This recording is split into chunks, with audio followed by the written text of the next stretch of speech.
Pokoknya yang barang masuk ilegal saya berhentiin. Saya nggak mungkin buka pasar untuk barang-barang ilegal kan. Adiana Pitupulu marah, kritisi Pak Purbaya, minta thrifting legal. Ya, Pak Purbaya menjawab dengan santai. Barang ilegal masuk ke Indonesia, saya stop, saya hentikan. Nah, ini patut kita acungi jempol untuk Menteri Keuangan ini. Karena masa iya kita mau mendukung, mau memperbolehkan barang yang ilegal masuk ke Indonesia. Kan ya itu melanggar undang-undang, itu kata Pak Purbaya. Yuk kita simak videonya. Ini yang mau saya ajak Pak Purbaya bicara kemarin.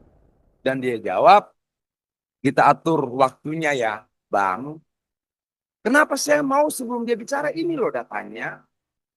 Saya tidak mau kemudian apa yang dinyanyikan oleh artis apa itu, yang lagunya gimana? Maling-maling kecil dipukuli, maling-maling besar dilindungi. 0,5% kok. Sangat kecil. Nah ini yang mau saya, yuk kita hitung bareng-bareng. Kenapa? Adian belum tentu benar. Tapi kamu juga belum tentu benar. Adian bisa salah. Kamu juga bisa salah. Bagaimana biar kita menata negara ini lebih baik?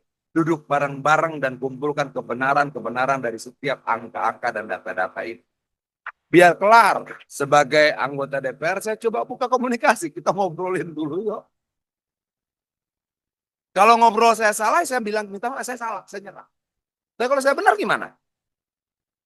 Gitu loh. Kenapa secara garis besar tidak mungkin ada TKI, tidak mungkin ada pedagang asongan, tidak mungkin ada teman-teman yang berjualan thrifting ketika negara mampu melaksanakan amanat konstitusi, memberikan lapangan pekerjaan yang layak bagi kemanusiaan untuk seluruh rakyatnya. Karena negara ini gagal, lahirlah dalam.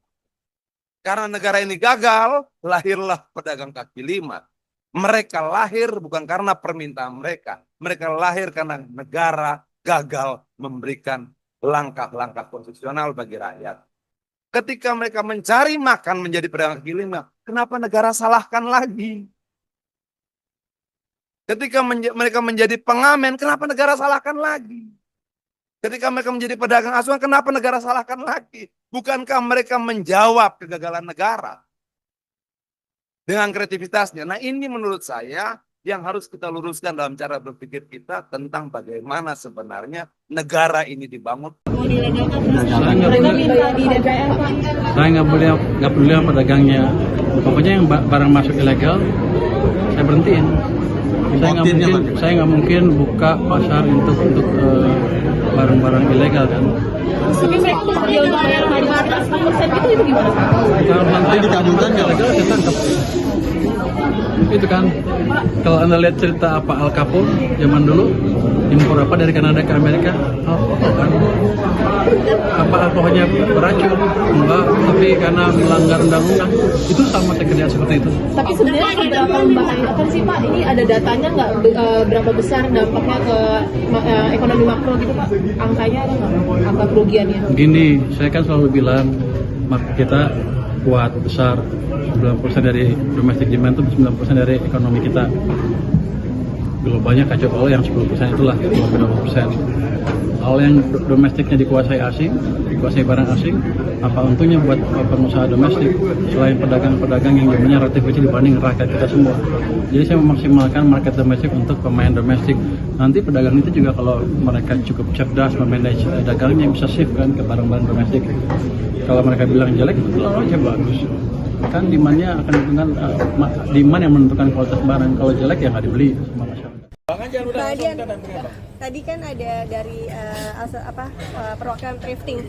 Apa saja yang disampaikan kalau kesannya Bang? Ya pertama kita sedang coba memeriksa data-data yang terkait dengan thrifting. Sehingga tadi Pak Her bilang sepertinya tuduhan bahwa thrifting itu membunuh UMKM tidak didukung oleh data-data yang kuat.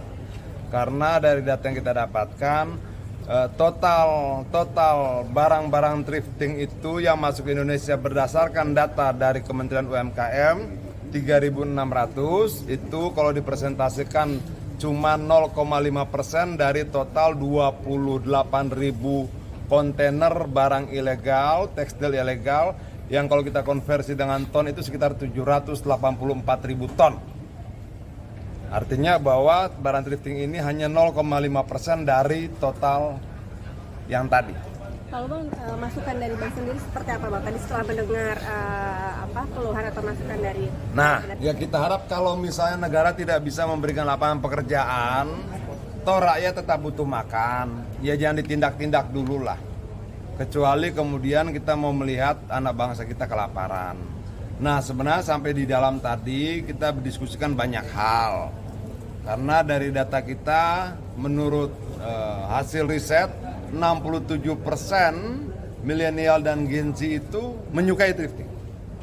Kenapa mereka suka thrifting? Karena pertama, mereka sadar lingkungan. Kenapa mereka sadar lingkungan? Mereka punya data yang kuat, misalnya untuk membuat satu celana jeans ini butuh sekian ribu liter air bersih, membuat satu buah kaos begini butuh sekian ratus liter air bersih, itu mereka ada datanya. Dan mereka juga sebenarnya melihat bahwa industri tekstil itu menyumbang 20% pencemaran dan limbah di dunia. Nah, kesadaran itu kemudian membuat 67% generasi milenial dan Gen Z menyukai thrifting. Nah, negara kita harus kuasai data itu sebelum ambil keputusan. Itu loh. Clear? Kalau soal tadi ada harapan agar thrifting ini dilegalkan itu kalau Belum, mereka siap kok. Mereka mau dilegalkan dan siap bayar pajak. Bayar pajak. Karena gini, 干不了我被留手，俺的模样吧，都是像他这样，担当不担定的地方。两门路国王为左，我也得大年年，为去盖的当产的那狗肉话当年，要打爆赔啊！刚才一直记拉是完了个雷狗，够了也得搞看时代记拉西，哪个入宫，可不然你个蒙里地方。说老了，可假当柴当不累的兄弟咱不干，雷等个比啥，这里养你又都养的也，不在的比啥当给我，很难的里天，很得被你害死，很水掉。 Kalau melihat apa yang disampaikan Adian, ya, dengan kemarahan Adian mengkritisi Pak Purbaya, seorang Adian Napi Tupulu mendukung ya barang ilegal yang masuk ke Indonesia. Thrifting itu kan sesuatu yang kecil sebetulnya di Indonesia ini kan ya. Jangan-jangan yang kecil saja didukung, apalagi yang besar. Padahal itu sudah jelas melanggar hukum, melanggar undang-undang. Pak Adian Napi Tupulu, masa iya seorang Bapak Adian itu mendukung barang yang tidak diperbolehkan di negara kita? Teman-teman semua, kita ini harus kompak dan kawal Pak Purbaya ini. Jangan sampai beliau ini hilang tiba-tiba ya. Karena memang apa yang menjadi keputusan-keputusan, terobosan-terobosan Pak Purbaya ini memang sangat-sangat ingin memajukan bangsa kita. Dan sangat dicintai oleh rakyat. Ayo rakyat, ayo netizen, kita jaga bareng-bareng ini Pak Purbaya, aset bangsa ini ya. Pejabat yang lurus, pejabat yang berani menindak yang memang sudah jelas melanggar undang-undang. Terima kasih. Assalamualaikum warahmatullahi wabarakatuh.